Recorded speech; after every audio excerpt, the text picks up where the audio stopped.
Here's an example of an incorrect throwing technique, but why?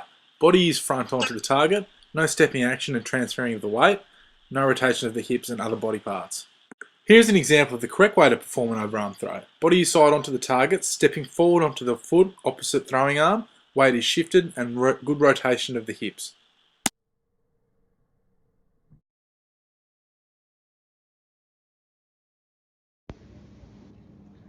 This video is a side-by-side comparison of throwing technique with the correct way to throw a ball and the incorrect way of throwing a tennis ball, which a lot of young students will do which are unaware of the correct way to throw a tennis ball.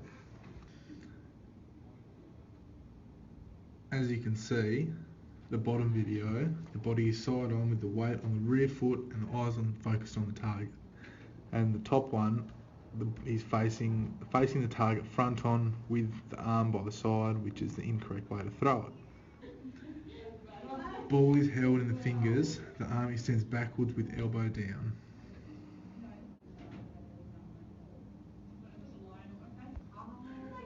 As you can see in the bottom video, stepping forward onto the opposite foot of the throwing arm and shifting the weight forward to the front foot during the throw is being done correctly, unlike the one in the top video. This comes from twisting of the feet and the hips, especially in the hips, and extending the arm fully to throw the ball properly.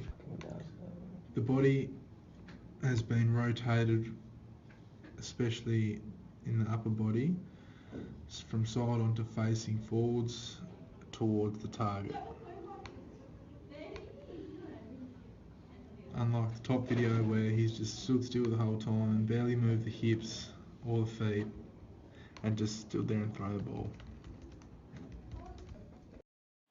We can use basic drills to help our students fix any errors and improve the performance of the skill with their non-preferred hand. Make sure students use front arm as a pointer. Let go of the ball over the fingers of the pointed arm and look for the elbow to come through first. Students can now play a game where they stand a metre apart from each other, facing each other, standing side on in the correct position to perform the overhand throw. Students can now practice this with each other, giving feedback each time they throw. They can also step back to make it harder for the more advanced students, or they can keep it slow and basic for the ones who aren't as advanced. I believe the activity chosen to improve this skill have been beneficial because it allows students to help one another learn the correct way to perform an overarm throw.